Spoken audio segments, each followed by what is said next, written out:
नमस्कार, भारत के पहले digital mobile news channel metro TV में आपका स्वागत है। मैं हूं अनामिका। बुलेटिन की शुरुआत करते हैं हेडलाइन से। असहिष्णुता पर अमेरिका की भारत को नसीहत, कहा बढ़ रही असहिष्णुता नागरिकों की करे सुरक्षा। बीफ पर हो रहे बवाल पर जताई चिंता। पठानकोट आतंकी हमले में पाक के खिलाफ मिले बड़े सबूत। अमेरिका ने एनआईए को सौंपा 1000 पन्नों का डोजियर। जैश सरगना काशिफ जान की फिदाइनों से हुई बातचीत के मिले रिकॉर्ड। हिमाचल हाईकोर्ट का केंद्र सरकार को आदेश, 6 महीने के भीतर बनाए गो हत्या रोकने के लिए कानून। अपनी ही सरकार पर भड़के अठावले, कहा गोरक्षा से जरूरी है मानव रक्षा। लालू के दबाव का असर, नीतीश सरकार ने बिहार में ताड़ी पर से हटाया प्रतिबंध। नए शराबबंदी कानून में ताड़ी को बताया गया था देशी शराब। और देश के 10 राज्यों में भारी बारिश का कहर, असम और बिहार में बाढ़ से हालात बेकाबू। गृह मंत्री राजनाथ सिंह ने किया असम के बाढ़ प्रभावित क्षेत्रों का हवाई दौरा। बिहार में अब ताड़ी पीने पर प्रतिबंध नहीं होगा। अपने नए शराबबंदी कानून में ताड़ी पर पूर्ण प्रतिबंध लगाने वाली नीतीश सरकार ने शनिवार को कहा कि प्रदेश में ताड़ी फ्री रहेगी। उत्पाद मंत्री अब्दुल जलील मस्तान ने बाकायदा इसका ऐलान करते हुए इसकी पुष्टि की है। मीडिया रिपोर्ट्स के मुताबिक ये कहा जा रहा है कि महागठबंधन के मुख्य घटक दल राजद सुप्रीमो लालू प्रसाद यादव का लगातार सरकार पर ताड़ी फ्री करने का दबाव था। सरकार ने लालू की सलाह मानते हुए प्रदेश में ताड़ी पर से प्रतिबंध हटा लिया है। गौरतलब हो कि इससे पहले भी लालू प्रसाद यादव ने कहा था कि ताड़ी पर प्रतिबंध नहीं लगेगा। हालांकि नए कानून में ताड़ी को देशी शराब करार दिया गया था। बॉलीवुड अभिनेता जॉन अब्राहम, वरुण धवन और जैकलिन फर्नांडिस की फिल्म ढिशुम ने पहले दिन बॉक्स ऑफिस पर अच्छी कमाई की है। इस फिल्म ने पहले दिन कुल 11 करोड़ रुपए कमाए हैं। मार्केट एनालिस्ट तरन आदर्श ने ट्वीट करके ये जानकारी दी है। इस तरह ये फिल्म साल 2016 में पहले दिन ज्यादा कमाई करने वाली फिल्मों में नंबर 6 पर काबिज हो गई है। आपको बता दें कि समीक्षकों के मुताबिक फिल्म की कहानी में दम नहीं है, लेकिन अरेबियन नाइट सरीखे लोकेशंस, बैकग्राउंड में चलता गाना और हास्य परोसती पंच लाइन्स फिल्म को बांधे रखती है। फिल्म में क्रिकेटर के प्रति दीवानगी को भुनाने की पूरी कोशिश की गई है। जम्मू कश्मीर के नौगाम सेक्टर में सेना और आतंकियों के बीच मुठभेड़ हुई है। इस मुठभेड़ में सेना ने 2 आतंकियों को मार गिराया है, लेकिन कार्रवाई में सेना के भी 2 जवान शहीद हो गए। इसके अलावा एक जवान जख्मी भी है। सेना ने आतंकियों के पास से 2 AK-47 राइफल और ग्रेनेड लॉन्चर मिला है। जवान इस इलाके में घुसपैठ की जानकारी मिली थी। इसके बाद जवान यहां तलाशी अभियान चला रहे थे, उस वक्त ही मुठभेड़ हुई। इससे पहले मंगलवार को नौगाम सेक्टर में 4 आतंकियों को मार गिराया था और एक को जिंदा पकड़ लिया था। सेना ने बताया था कि सभी आतंकी विदेशी है। उत्तराखंड के पूर्व मंत्री और बीजेपी नेता हरक सिंह रावत पर रेप का मामला दर्ज किया गया है। 32 साल की एक महिला ने दिल्ली के सफदरजंग इनक्लेव थाने में FIR दर्ज कराई है। इसमें आरोप लगाया गया है कि रावत ने उसके साथ रेप किया। वह लंबे समय से उसका शोषण कर रहे थे। हरक सिंह रावत पर साल 2014 में ही छेड़छाड़ का मामला दर्ज किया गया था।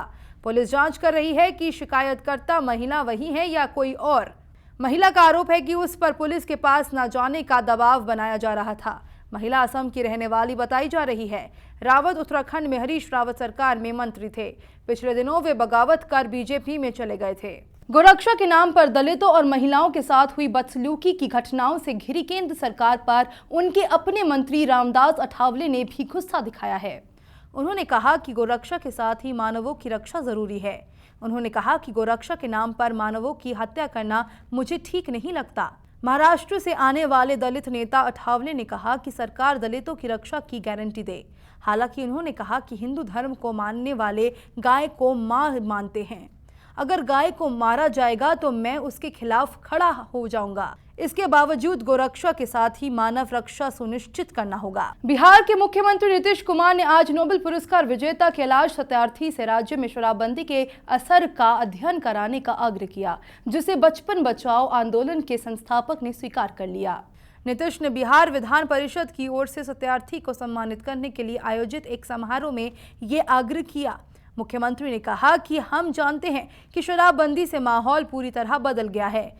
शराबबंदी के बाद शराब छोड़ने वाले लोगों के जीवन में सुधार हुआ है, परंतु हमें इस पर एक तटस्थ संगठन की ओर से एक विस्तृत और वैज्ञानिक अध्ययन की जरूरत है। सत्यार्थी ने कहा कि शराबबंदी छोटा कदम नहीं है, बल्कि एक साहसिक कदम है। इसे बाल उत्पीड़न और मजदूरी पर अंकुश लगाने में जरूर मदद मिलेगी।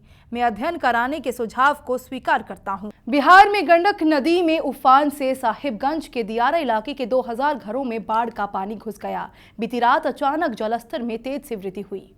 इससे 8 पंचायतों के करीब 25,000 आबादी प्रभावित है। बाढ़ प्रभावित लोगों का सुरक्षित स्थान पर पलायन जारी है। दियारा इलाके के बाढ़ पीड़ितों के लिए प्रशासन की ओर से राहत कैंप खोले जाने की घोषणा हवाई साबित हो रही है। बाढ़ पीड़ितों ने स्थानीय प्रशासन के खिलाफ आक्रोश व्यक्त करते हुए बताया कि राहत के नाम पर भी तक कुछ भी नहीं मिला है। लोगों ने बांध पर शरण ले रखा है। राशन व पशुचारा की संकट उत्पन्न हो गई है। बाढ़ प्रभावित गांव के लोगों के लिए राहत कैंप खोले जाने की घोषणा की गई थी, लेकिन कैंप में किसी तरह की व्यवस्था नहीं है। असम इस वक्त बाढ़ से बेहाल है। राज्य के 22 जिलों के 3,374 गांव के करीब 18 लाख लोग बाढ़ से प्रभावित है। असम इस वक्त बाढ़ से बेहाल है। राज्य के 22 जिलों के 3,374 गांव के करीब 18 लाख लोग बाढ़ से प्रभावित है। हजारों लोगों ने राहत शिविर में शरण ली हुई है। इस बाढ़ से अब तक 21 लोगों की मौत हो गई है। राज्य में बाढ़ से बिगड़ते हालात को देखते हुए प्रभावित क्षेत्रों का केंद्रीय गृह मंत्री राजनाथ सिंह ने जायजा लिया। राजनाथ मुख्य रूप से नौगांव, मोरीगांव और काजीरंगा नेशनल पार्क का दौरा किया। इस दौरान गृह मंत्री बाढ़ प्रभावित लोगों के लिए बनाए गए राहत शिविरों का भी जायजा लिया।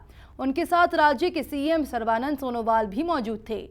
केवल लोगों को ही नहीं, जानवरों को भी बाढ़ में मुसीबतों का सामना करना पड़ रहा है। मिली जानकारी के मुताबिक काजीरंगा पार्क में बने 130 फॉरेस्ट कैंप पानी में डूब चुके हैं। बाढ़ में अब तक 60 गैंडों समेत 25 से ज्यादा जानवरों की मौत हो चुकी है। खबरों के सफर में फिलहाल इतना ही। देश दुनिया की पल पल की खबरें हम आप तक पहुंचाएंगे एक नए अंदाज में, आपके मोबाइल फोन के माध्यम से। तो आप जुड़े रहिए मेट्रो टीवी से। नमस्कार।